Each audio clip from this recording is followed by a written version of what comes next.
Welcome to another day of snack time. And today's snack that we're going to make together is chia pudding. Now, for chia pudding, you only need a few ingredients. You're going to need oat milk or some kind of milk, chia seeds, maple syrup, and vanilla. That's it. If you want something on top like strawberries or raspberries or mangoes or bananas, any of the fresh fruits that you love, you get to choose what you want to put on top of your chia pudding to make it extra delicious just for you. But these are the things you need just to make the chia pudding. And have you heard of chia seeds? So chia seeds are what we call a superfood. They are so full of protein and omega-3 fatty acids, which is good for our brain, and fiber and minerals that we call them a superfood. And they're very tiny. So I got this bag of chia seeds at Costco actually, but you can get it at almost any grocery store now. And I'm going to show you what chia seeds look like so you can see how tiny they are and really how powerful they are. So see, they're just little teeny tiny seeds. And we're going to make a wonderful pudding out of these chia seeds. So let's get started on our recipe. The first thing that goes in our chia pudding is oat milk. I love the flavor of oat milk. I know that you can use cow milk, almond milk, there's milks made out of almost everything now, but oat milk is really one of my favorites. So we're going to put 1.5 cups of oat milk in our bowl. 1.5 cups right inside of my bowl. Okay, and the next ingredient is our superfood ingredient, and that's the chia seeds. So we need 1/2 cup of chia seeds today. I get my chia seeds and my 1/2 cup, and let's get our 1/2 cup filled.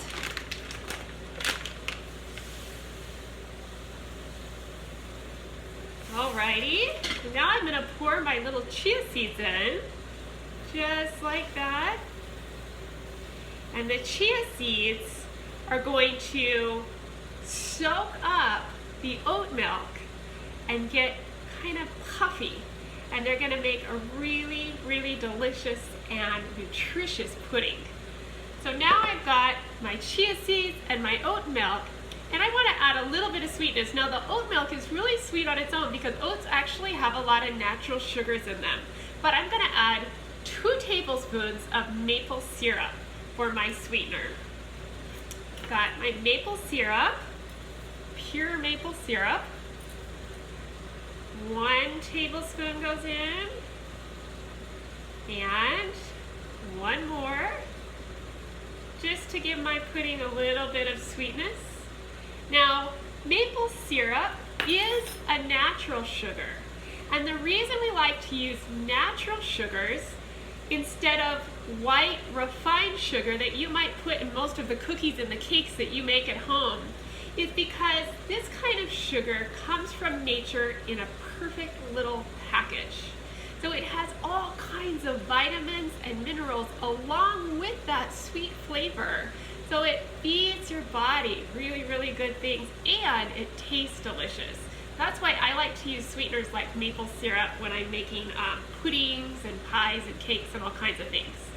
All right, so now we're going to add, this is one of my favorite ingredients in a sweet goodie, and it's vanilla. Get your vanilla and smell it. It's one of my favorite smells, and you know that vanilla extract comes from vanilla beans. So we're going to add 1 teaspoon of vanilla extract to our pudding. And it goes. And that's all the ingredients for our pudding. So now what I'm going to do is take a whisk, and you need to really whisk it up. Whisk that up. Get all those superfoods, those chia seeds, soaked in the oat milk. Okay, so now I've got my pudding. And now it takes a little while for those chia seeds to soak up the oat milk and puff up. So I'm going to put this in the fridge for at least 6 hours. You can also put it in overnight and it'll be done in the morning. But I did make some chia pudding earlier, so it's all ready to go. It's already puffed up and turned into a delicious sweet pudding. So we're gonna set this aside and take the chia pudding that I already have made, and we're gonna make little chia pudding cups. So here's the chia pudding that I made earlier, and it's been soaking, and you can see how it's really turned into this thick, yummy superfood pudding. So now I'm gonna get my jar, and I'm gonna put a little bit of the chia pudding in the bottom of my jar. Put however much you want. Depends on how hungry you are, right? Now you can make all different flavors of chia pudding. Sometimes I like to put cocoa powder in my chia pudding so that it has a little bit of a chocolatey flavor. All right, so I've got my chia pudding in my jar, and now I have some of my favorite fruits that I like to put on my chia pudding. So I'm gonna get those fruits.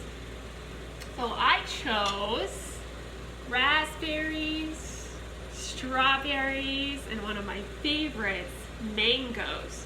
I'm gonna put these right on top of my chia pudding. Here's my mangoes. So pretty. Do you guys like mangoes? Raspberries. Now I don't have any blueberries today, but blueberries would also be really, really tasty. And now my strawberries. I think almost everybody loves strawberries, right? Put my strawberries on top. And one raspberry. And that's it. My chia pudding is ready to eat. I hope you enjoy